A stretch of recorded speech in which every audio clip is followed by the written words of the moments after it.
亲爱的朋友们，欢迎来到微光夜读。替兄弟顶罪，坐牢3年。出狱那天，他搂着我老婆在监狱门口接我。杨子，你老婆真棒，特别是床上曾经发誓等我的女人，此刻正倚在他怀里。老公，别跟劳改犯废话了。杜飞把5000块钱甩在我脸上，牢是你自愿做的，关我什么事？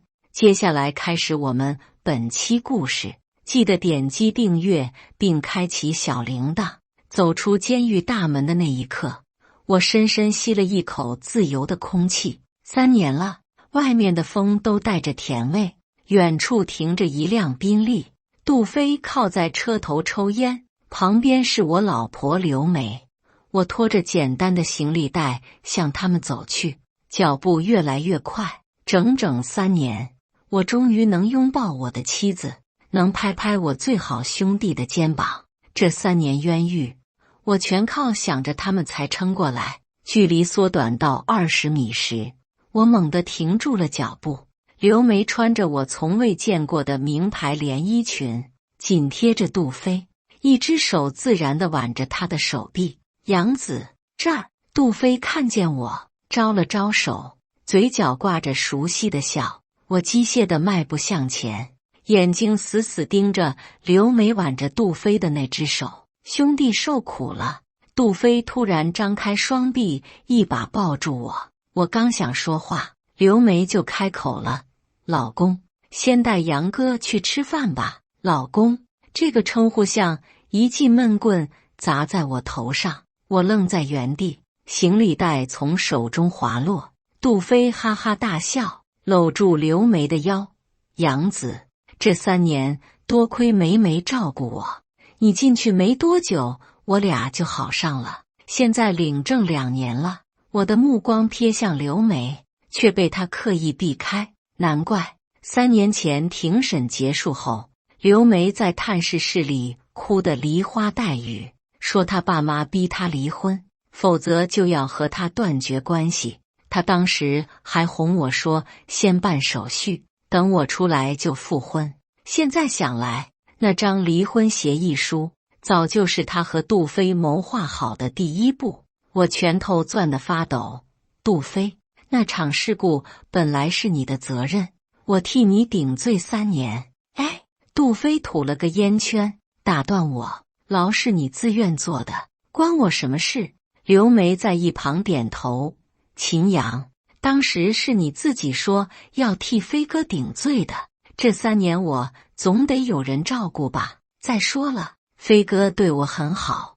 我死死盯着他。我入狱前给你留了10万存款，让你等我。10万？刘梅嗤笑一声，连个包都买不起。飞哥随便给我买的手镯就15万。杜飞把烟头弹到我脚边：行了，杨子，别说兄弟不仗义。然后从包里拿出一沓钱拍在我胸口上：这有5000块钱，拿着找个地方住。他凑近我耳边：对了，你老婆真棒，特别是叫床的时候。听到这话，我再也忍不了了，挥起拳头就砸在他脸上。拳头接触皮肉的触感还没消失，杜飞的2个保镖就从车里冲出来，几下把我按倒在地。我的脸贴在冰冷的地面上，刘梅往后退了2步：秦阳，你别这样。她的表情写满了嫌弃。你现在就是个劳改犯，跟飞哥斗什么啊？杜飞擦了擦嘴角的血，蹲下来看着我：杨子，看在过去情分上，这次我不计较，下次再动手，我让你回去继续吃牢饭。他拍了拍我的脸：记住，你现在什么都不是。他们把钞票扔在我面前，扬长而去。天开始下雨，我坐在路边，任由雨水打湿全身。3年前，杜飞因酒后违规操作起重机，导致了悲剧。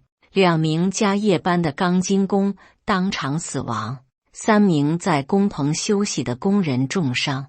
那天深夜，杜飞浑身酒气闯进我的办公室，监控画面清楚地显示，是他酒后违规操作导致了这场悲剧。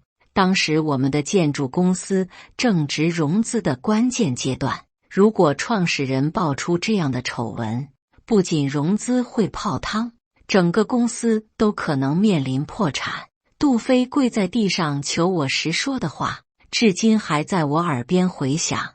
杨子，公司要是完了，跟着我们干的80多号兄弟就都没饭吃了。你只是现场负责人，最多判3、5年。等我稳住融资，一定想办法给你减刑。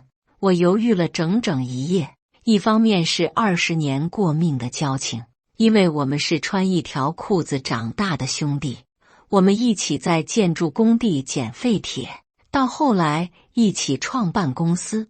另一方面是理智告诉我，顶罪意味着要背负2条人命的罪孽。但最终看着公司里熬夜加班的员工，想着那些跟着我们干了多年的老伙计，我点了头。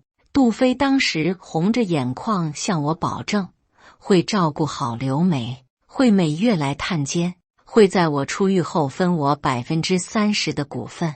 刘梅也哭着说会等我出来。我天真的以为这就是兄弟情谊，在对方最困难的时候拉一把。现在想来，我错得离谱，他们早就算计好了一切，让我当替罪羊，侵吞我的股份，霸占我的妻子。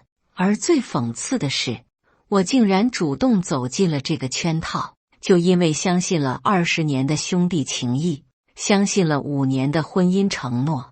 雨水混着泪水流进嘴角，咸涩的发苦，这味道像极了被背叛的滋味。5000块钱湿透了，我麻木地捡起它们，拖着行李走向公交站，转了3趟车，我才站在曾经的家门前。钥匙已经打不开门锁，新住户告诉我，房子1年前就被卖掉了。那对老夫妻真可怜。邻居大妈认出我，压低声音：“你爸当年来找杜飞求情，被他保安推倒在地，突发脑溢血。你妈带着他回老家了。”我的手指死死攥着。我爸妈现在在哪儿？你爸没撑过1个月就走了，你妈不知道搬哪儿去了。雨下得更大了，我在雨中站了很久，然后转身走向公墓，在父亲的墓碑前。我跪了一整夜，天亮时，我擦干眼泪，从墓碑后挖出一个铁盒，那是我入狱前藏的备用手机和现金。手机里存着那天工地监控的备份，清楚地拍下了是杜飞在操作起重机。我看着初升的太阳，拳头攥得梆硬。杜飞、刘梅，你们会后悔的。哟，这不是秦总吗？身后突然传来一个阴阳怪气的声音，我转头看见杜飞的司机叼着烟靠在宾利车旁。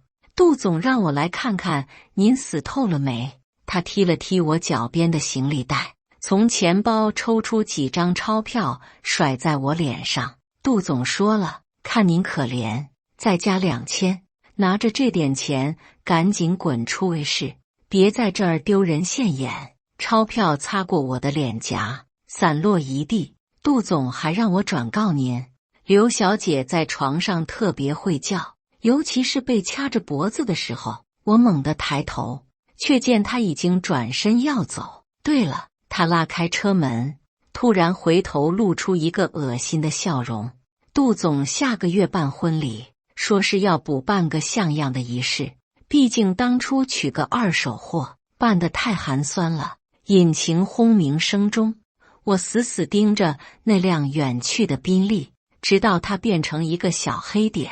7000块，3年冤狱，2条人命，一个父亲，全部身家，就值这7000块。我慢慢站起身，把钞票一张张叠好，放进口袋。远处写字楼的玻璃反射着刺眼的光，那顶层就是杜飞现在的办公室。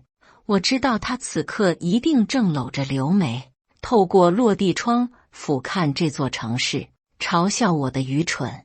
但他们都忘了，光脚的不怕穿鞋的，一个一无所有的人才是最危险的人。我站在父亲坟前，雨水打在墓碑上，父亲那张憨厚的笑脸被冲刷得模糊不清。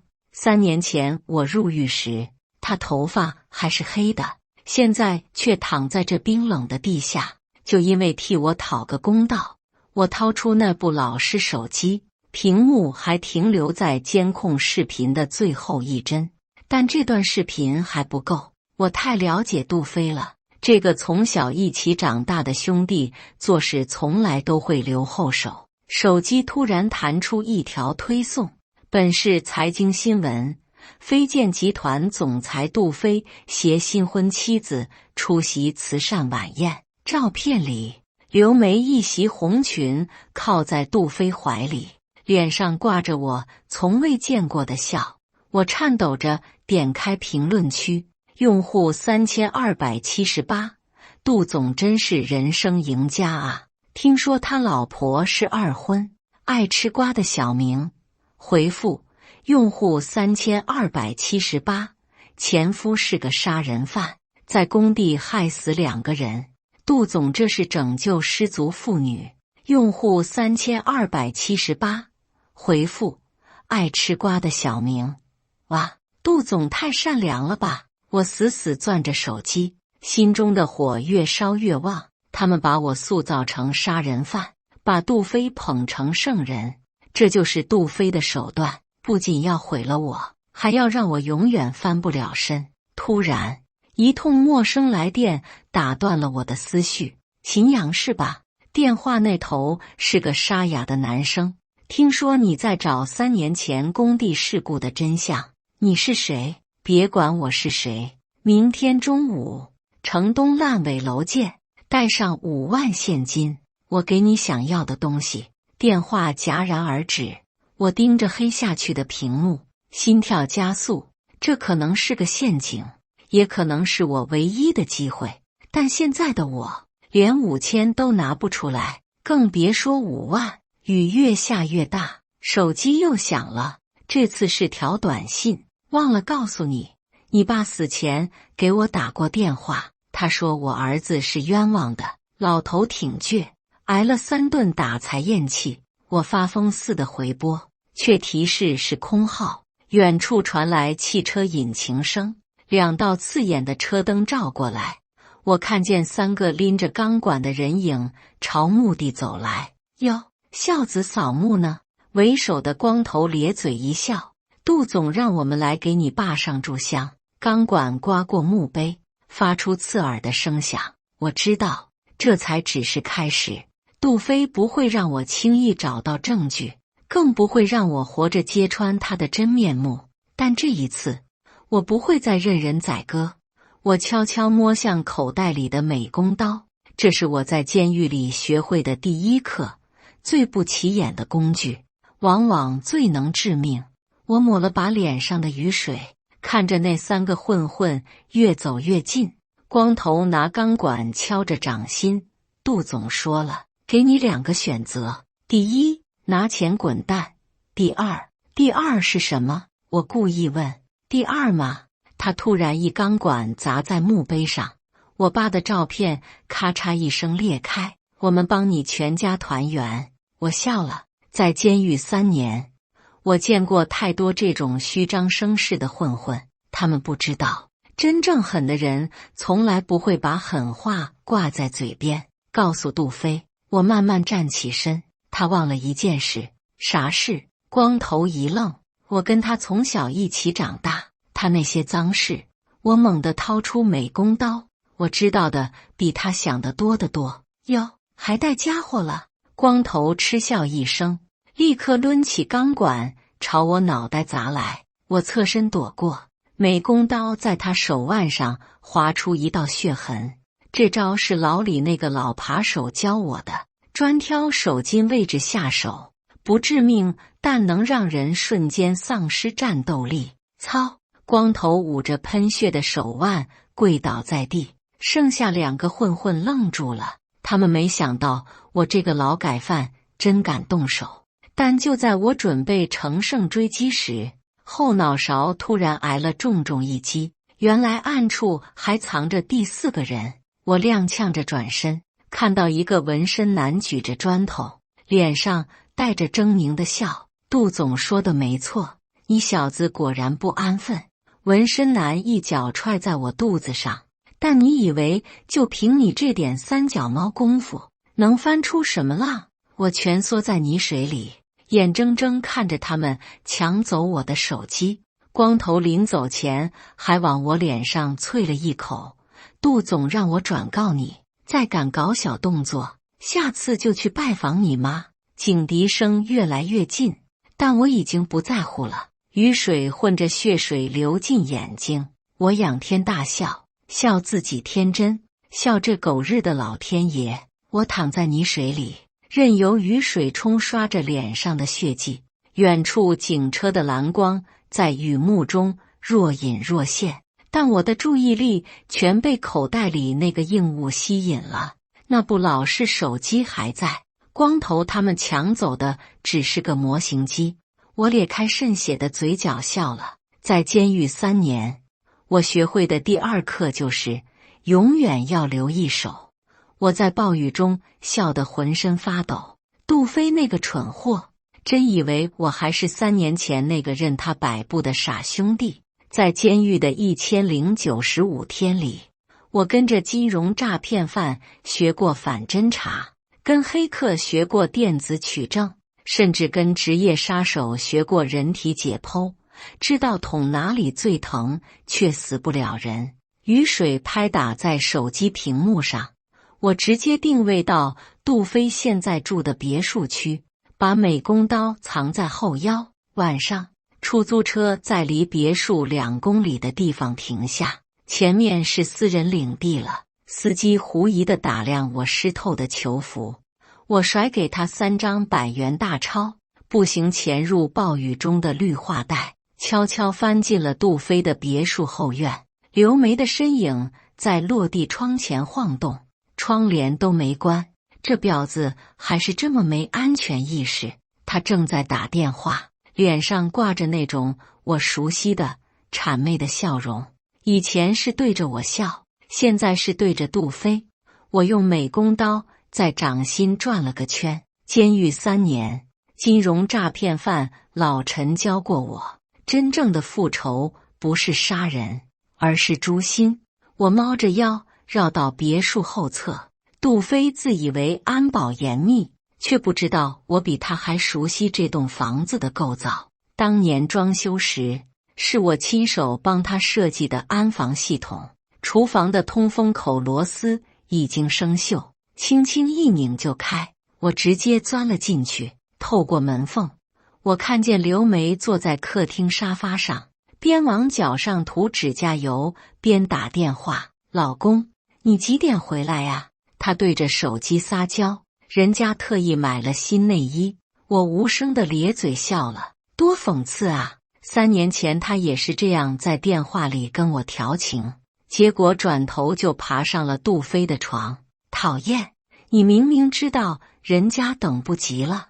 刘梅突然娇嗔着跺了跺脚，真丝睡裙下摆随着动作掀起一片涟漪。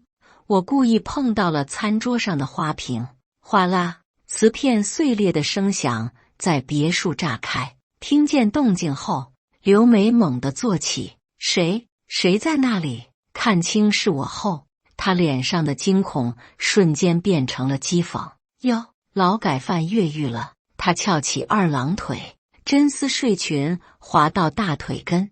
怎么3年没碰女人，憋不住了？我甩了甩美工刀上的雨水，我来拿回属于我的东西。你的东西？她突然大笑，你那些破烂早扔垃圾站了，现在这里每件东西都是杜飞的，包括我。杜飞知道你这么贱吗？我向前一步，他知道啊。刘梅笑得花枝乱颤，他说就喜欢你老婆这股骚劲。刘梅突然扯开睡裙肩带，露出暧昧的红痕，看到没？这是你兄弟昨晚留下的。他说你从来不懂怎么玩女人，他的话还没说完，我猛地一个箭步冲上去，捂住他的嘴。秦，他刚要尖叫，美工刀已经抵在他颈动脉上。嘘，我在他耳边轻声道：“你叫一声，我就让你这张漂亮脸蛋永远笑不出来。”他浑身发抖，却没敢叫喊。你想要钱？他声音发颤。保险柜里的现金你都拿走。我冷笑一声，用美工刀轻轻拍了拍他的脸颊。我要的可不止这点。他的手机突然亮起来，屏幕显示老公来电。我抢过来，按下接听键。杜飞油腻的声音传出：“宝贝，我提前回来了，给你带了惊喜。”我凑近刘梅耳边，呼出的热气让她浑身发抖。告诉她，你也有个惊喜要给她。她咽了咽口水，几秒都没有动静。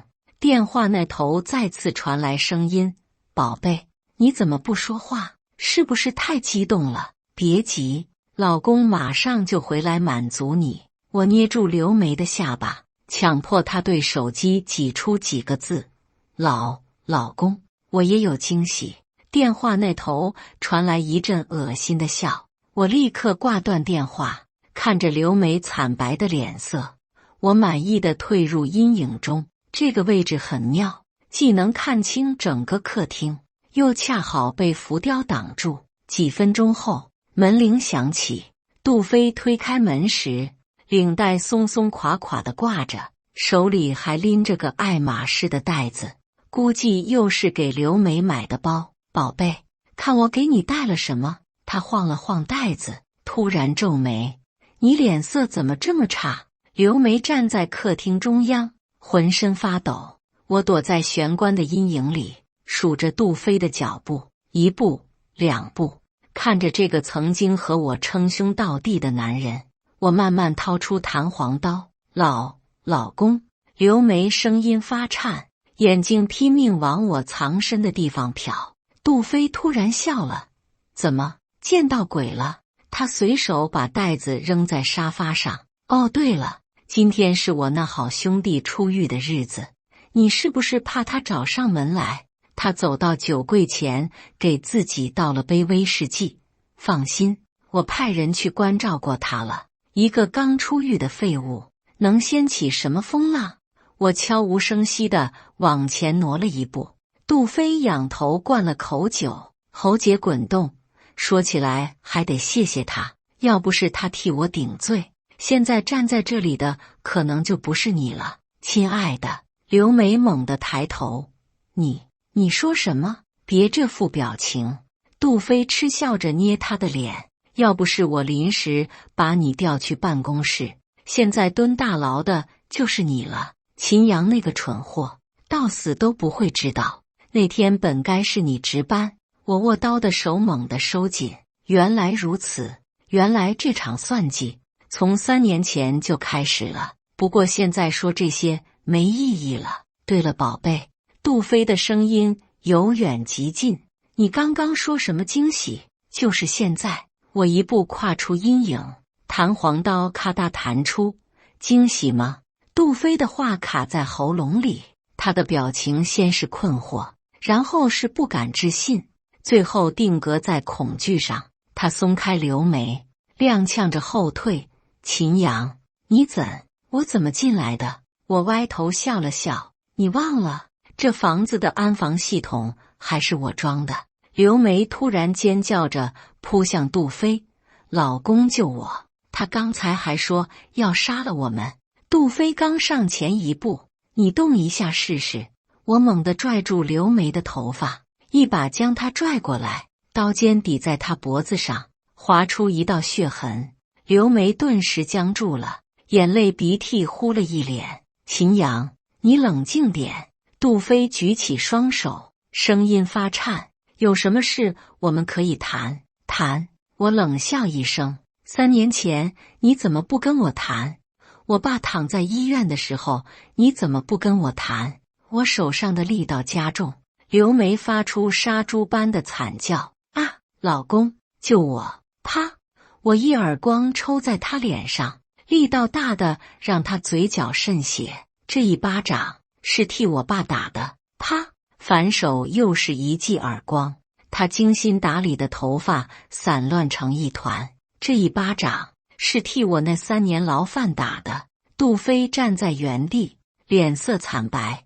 这个平时在商场上叱咤风云的杜总，现在连屁都不敢放一个。秦阳，他咽了口唾沫。我知道你恨我，但刘梅是无辜的。无辜！我差点笑出声，刀尖挑起刘梅的下巴，来，告诉你老公，当年是谁出的主意，让我去顶罪的？刘梅浑身发抖，眼神躲闪。我不知道，不知道。我凑近他耳边，轻声说：“那要不要我帮你回忆一下，那天晚上你在床上怎么跟杜飞说的？让那个傻子去顶罪，他的股份就是我们的了。”杜飞脸色大变：“你怎么会知道？”我用另一只手从口袋里掏出手机，播放了一段录音。刘梅娇滴滴的声音清晰地从扬声器传出：“飞哥，就让秦阳去顶罪吗？反正他那么信任你。”录音播完，房间里死一般的寂静。刘梅瘫坐在地上，妆容全花，像个滑稽的小丑。杜飞突然跪了下来：“杨子，兄弟知道错了，你要多少钱我都给你。钱？你觉得我现在会在乎钱吗？我要的是看你身败名裂，生不如死。杨子，看在20年兄弟情分上。”他声音发抖：“我把公司股份还给你30%，不40%。”我拉着刘梅慢悠悠地走到酒柜前，给自己倒了杯杜飞珍藏的好酒。兄弟情分，我抿了一口酒。杜总记性真差，刚才在墓地，你的手下还说弄死我像踩死只蚂蚁。刘梅突然大喊：“秦阳，是杜飞，都是杜飞逼我的。他威胁我，要是不跟他在一起，就让你在牢里出意外。”杜飞满脸震惊，眼神像要杀人。贱人，录音都放出来了，明明是你主动爬我的床。放屁！刘梅歇斯底里的尖叫。要不是你怂恿我说秦阳就是个傻子，要让他把牢底坐穿，谁会和你这种伪君子在一块？我晃着酒杯，欣赏这场狗咬狗的好戏。刘梅精心打理的头发乱得像鸡窝，假睫毛掉了一半，哪还有半点贵妇的样子？够了！我轻轻放下酒杯，两人立刻噤若寒蝉。我看向失态的杜飞，知道吗？我最恶心的不是你抢我老婆，不是你让我顶罪，刀尖慢慢下移，我的手逐渐松开，而是你让我爸死得那么不体面。刘梅见状，突然疯了一样扑向杜飞。废物，你不是说能搞定吗？他尖利的指甲在杜飞脸上抓出几道血痕。我真是瞎了眼才会跟你。杜飞一把推开他，滚！要不是你贪图富贵，我会背叛秦阳。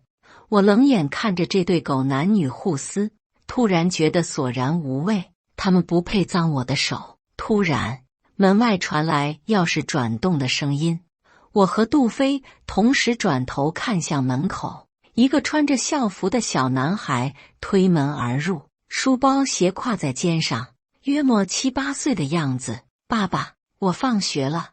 男孩的声音戛然而止，瞪大眼睛看着满屋狼藉。杜飞的脸色瞬间惨白。小杰，你不是在夏令营吗？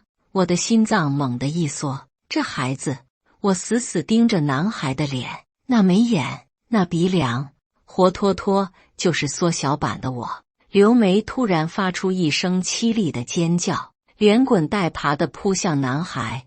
宝贝，别看，快回房间去！男孩却挣脱他的手，怯生生地看向我。叔叔，你是谁啊？为什么？我爸爸跪在地上。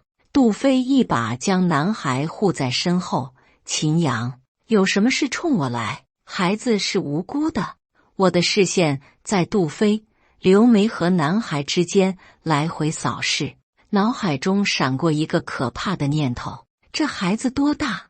我的声音嘶哑的不像自己。刘梅瘫软在地，嘴唇颤抖着说不出话。杜飞额头渗出冷汗：杨子，你听我解释。我一把揪住杜飞的衣领，我问你他多大？7岁。杜飞瘫软下来，刘梅突然抱住孩子，浑身发抖。秦阳，事情不是你想的那样。7岁，我的大脑飞速计算时间。刘梅第一次怀孕也是那个时候，你根本没有打掉那个孩子，是不是？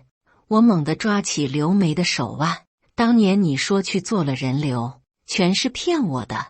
刘梅吃痛松手，男孩吓得躲到杜飞身后。杨子，这事我可以解释，闭嘴！我一脚踹翻茶几，玻璃碎裂的声音吓得男孩大哭。让我捋清楚。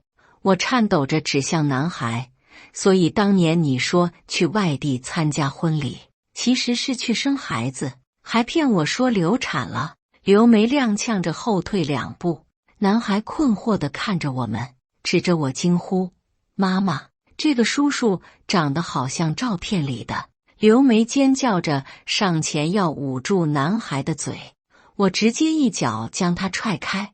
男孩突然冲到我面前，小拳头捶打我：不许欺负我爸爸妈妈！我的世界天旋地转，这句爸爸妈妈像刀子一样扎进我的心。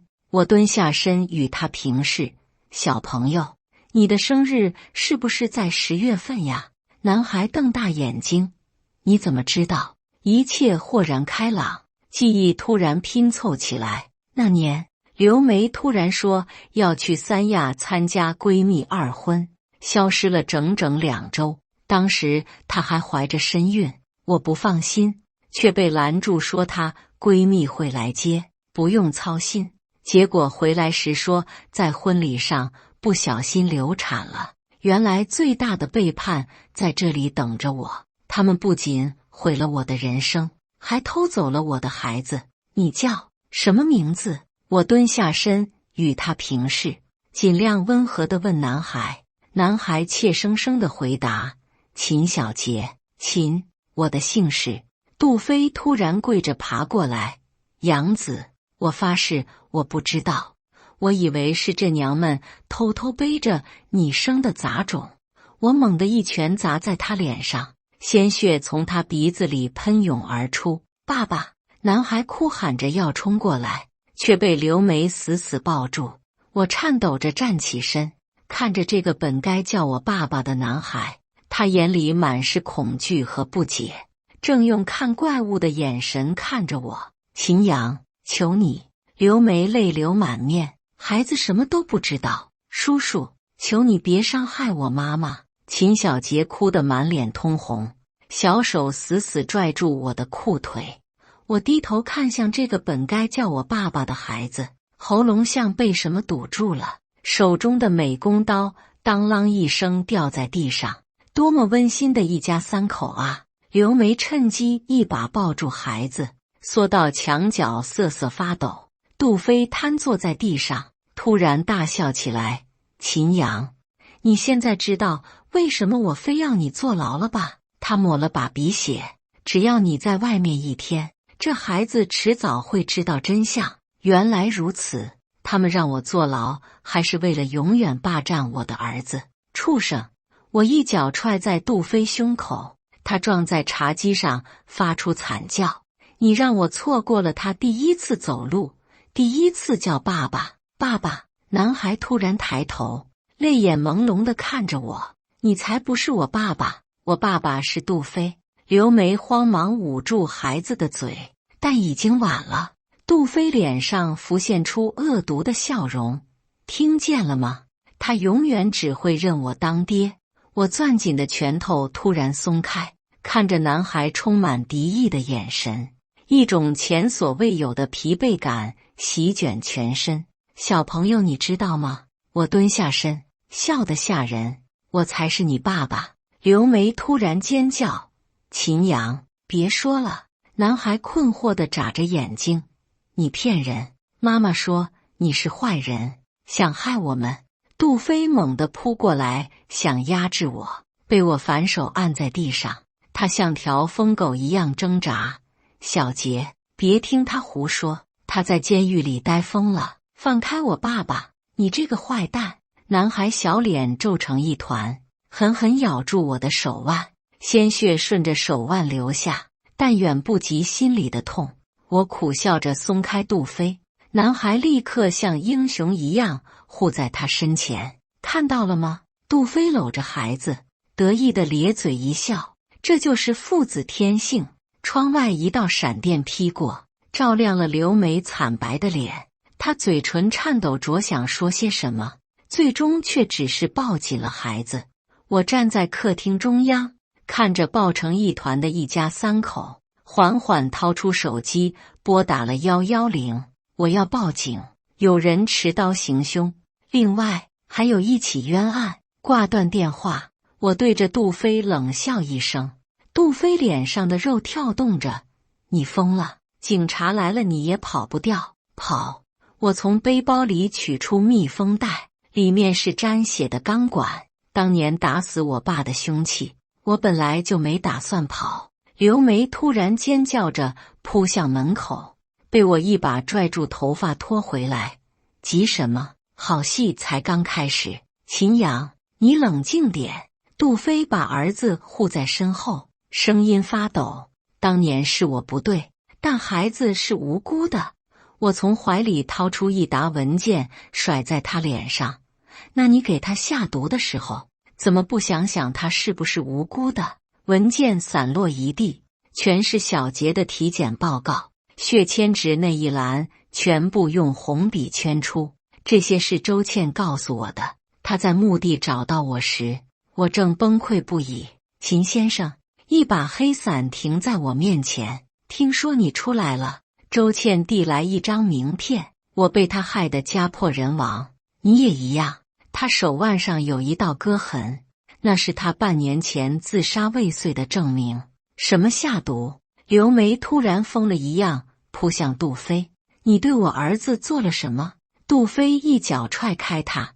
贱人，屁事真多。警笛声由远及近，我平静地取出手机架，在茶几上，镜头对准他们。杜飞，记得我爸是怎么死的吗？我举起钢管，后脑遭重击，颅骨凹陷性骨折，钢管带着风声砸下，杜飞直接倒地。小杰吓得哇哇大哭。这一下是替我爸还的。第二下，钢管砸在他左肩。这一下是替我那3年牢饭。刘梅瘫在墙角瑟瑟发抖。警车的蓝光透过窗帘闪烁时，杜飞已经像个破布娃娃一样瘫在血泊中。我坐在沙发上，轻轻搂住吓傻的小杰。别怕，我擦掉他脸上的血迹。警察叔叔来了。当破门而入的警察举枪对准我时，我正播放着摄像机里的画面。犯罪嫌疑人秦阳放下武器，我顺从地举起双手，最后看了眼呆坐在血泊里的刘梅和永远站不起来的杜飞。警官，我要举报杜氏集团骗保杀人，贿赂公职人员。我露出这3年来第一个真心的笑容，证据都在我手机里。3个月后，法庭最终宣判日，法官敲下法锤，被告人秦阳犯故意杀人罪，判处死刑，缓期2年执行。旁听席传来压抑的抽泣声。我后排坐着的小杰被外婆紧紧搂在怀里。7岁的孩子还不明白为什么妈妈在精神病院，而2个爸爸，一个死了，一个即将被枪决。经查证，被告人长期遭受重大欺辱陷害，本案确属情节特别严重的激情犯罪。我平静地听着判决词。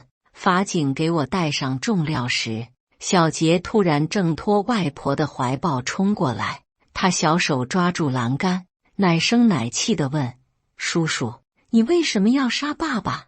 我隔着铁栏杆看着他，因为他害死了你爷爷，还想害死你。我从囚服内袋掏出一个钢铁侠玩偶，这个给你。孩子懵懂地接过玩具，背后突然传来刘梅母亲的尖叫：别碰杀人犯的东西！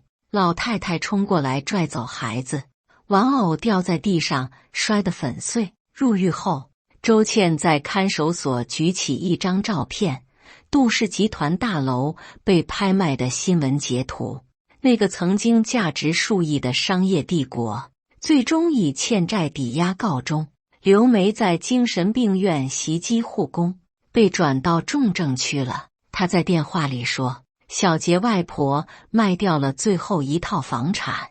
我摸了摸玻璃上倒映的自己，剃光的头，深陷的眼窝，活像具行尸走肉。帮我个忙，我嗓子因为长期不说话而沙哑。每月给小杰寄本童话书，别留寄件人。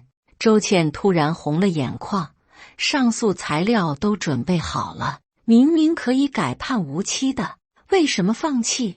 我看向窗外掠过的飞鸟，这世上有些债，终究要用命来还。行刑前夜，狱警破例给了我一沓信纸，我写了3封信，一封给小杰，等他18岁才能拆开；一封给周倩，拜托他照顾我母亲；最后一封是给刘梅的，里面只有一张照片，我们大学恋爱时在旧操场拍的合影。黎明时分，当我被带往刑场时，整个监狱回荡着此起彼伏的一路走好。这些偷抢拐骗的恶徒们，此刻竟成了给我送行的最后人群。